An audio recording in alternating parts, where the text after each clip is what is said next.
¡Fuego! ¡Fuego!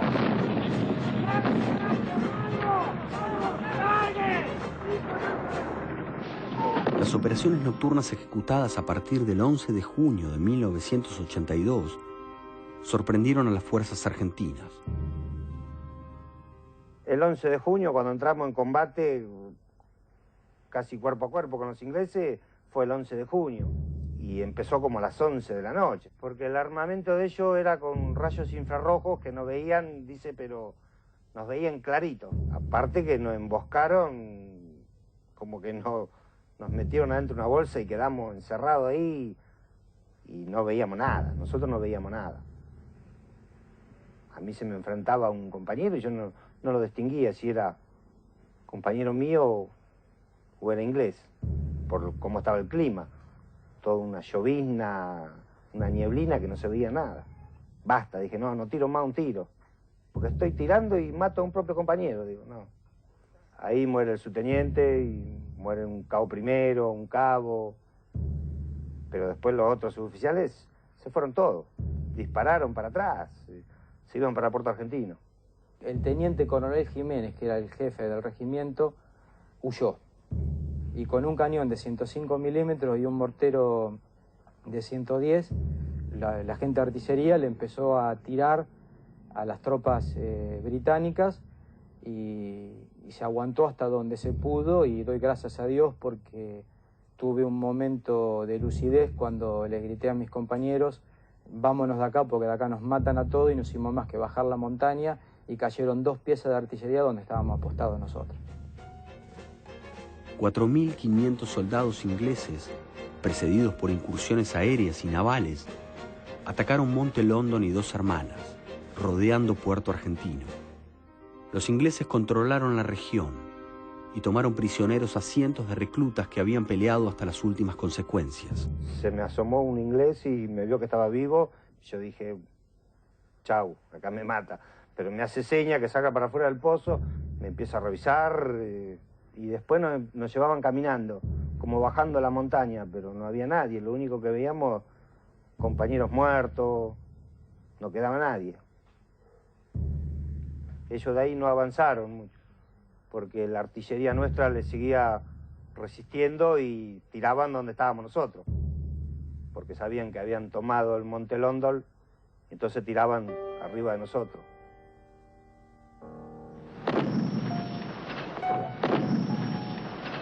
¡Viva la patria, carajo! La madrugada del 14 de junio de 1982, las tropas argentinas cedieron ante la ofensiva inglesa. Pocas horas más tarde, el general Mario Benjamín Menéndez, gobernador argentino de las islas, firmó la rendición incondicional en el campo de operaciones. El Estado Mayor Conjunto comunica que en el día de ayer, 14 de junio de 1982, se produjo la reunión entre el comandante de las fuerzas inglesas, general Jeremy Moore, y el comandante de la guarnición militar Malvinas, general de brigada Mario Benjamín Menéndez. En dicha reunión se elaboró un acta en la cual se establecen las condiciones de cese de fuego y retiro de tropas. El comandante de las fuerzas inglesas, cuando lo vio al general Menéndez, todo afeitadito, bien vestido, y así no se pelea, ¿eh? Yo creo que si en las Malvinas 3 o 4 generales se hubieran hecho matar, la historia hubiera sido otra. El desprestigio de las Fuerzas Armadas se empieza a cimentar, no solo por la tarea nuestra de denuncias y pruebas, sino ya por su ineficacia y cobardía para defender un pedacito de nuestra tierra.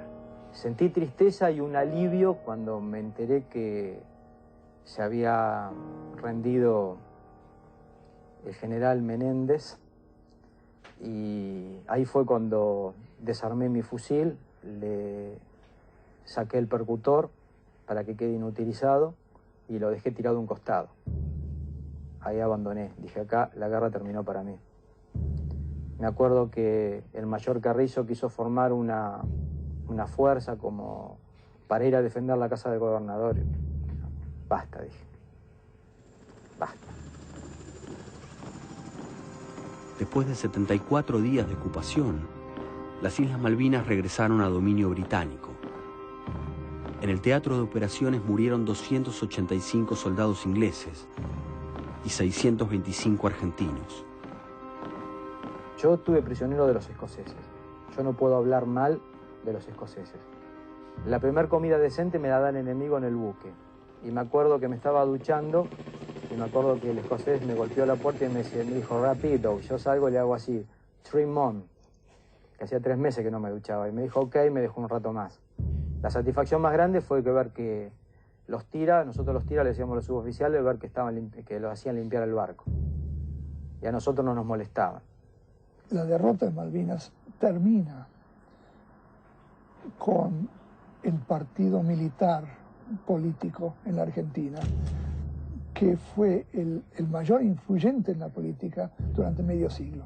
Haber creído tantas pavadas se canaliza en una enorme frustración. Y militarmente, y políticamente, y socialmente, empieza la caída final del gobierno británico.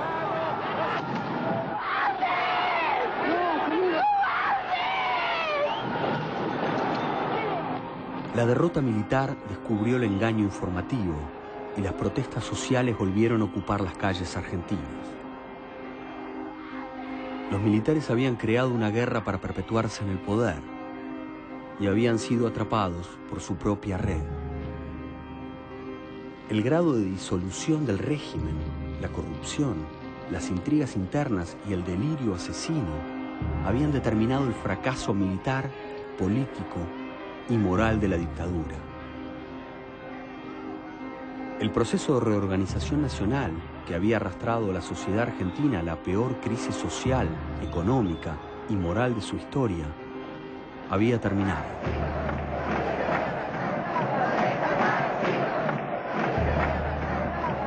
El que tenga las manos libres, que tire la primera piedra. Seguramente, al formularlos así, humildemente, sinceramente, con todo carácter, esta pregunta, a los argentinos se nos caerán las piedras de las manos. En los 2 meses y medio que duró el conflicto de Malvinas, murieron 265 soldados conscriptos. 25 años después de la última batalla, es mayor el número de suicidas que de muertos en combate. La mayoría se ha quitado la vida entre los meses de marzo y julio. Tras la rendición argentina, la misma sociedad que se había encendido de fervor patriótico durante el conflicto, negó la derrota.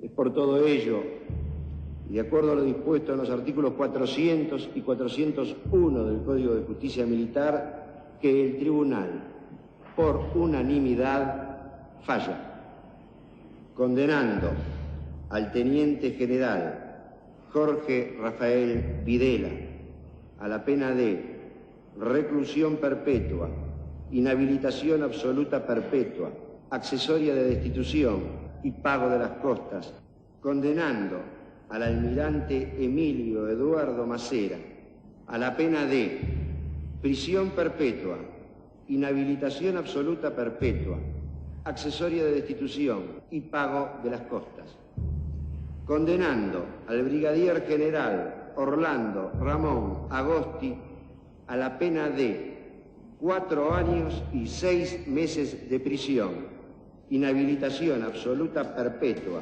accesoria de destitución y pago de las costas, disponiendo el cumplimiento del deber legal de denunciar, con un conocimiento del Consejo Supremo de las Fuerzas Armadas, del contenido de esta sentencia y de cuantas piezas de la oscuridad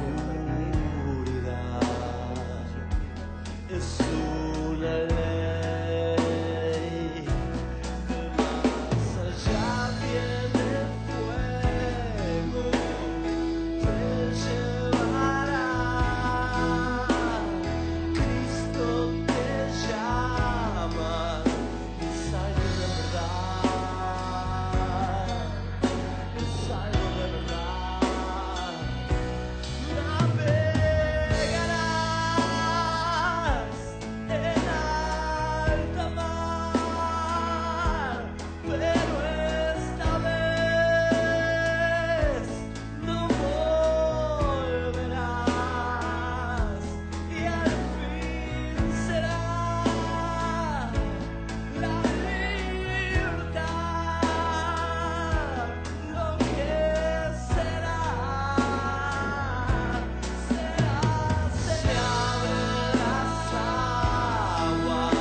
Bueno, estamos llegando al final de este documental sobre Malvinas y los efectos políticos y económicos a largo plazo.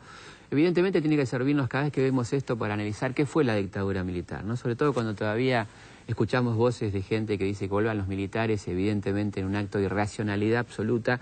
Quizás se olvida, ¿no?, de algunas cosas que pasaron durante aquel periodo. No solamente la guerra, sino evidentemente cómo dejaron el país los militares y los civiles que los acompañaron. La deuda externa se multiplicó por 5, fueron cerradas más de 11.000 fábricas, creció la desocupación, la desnutrición. Evidentemente fue un plan económico, como decía Rodolfo Walsh, de hambre a largo plazo. La guerra fue una de las partes más dramáticas de todo lo que fue la dictadura, y evidentemente fue el episodio final de un desastre terrible, que fue una gran regresión en la historia argentina, que fueron los 7 años del llamado proceso de organización nacional. Efectivamente, el nombre estaba bien puesto porque esta gente venía a reorganizar el país en un sentido regresivo, una verdadera revolución conservadora que dejó efectos perdurables que todavía estamos padeciendo. Por eso es tan importante hablar de nuestra historia reciente y recordar episodios como los de Malvinas y ver su trasfondo político como hicimos hoy en este documental. Nos vemos la próxima, los especiales de History.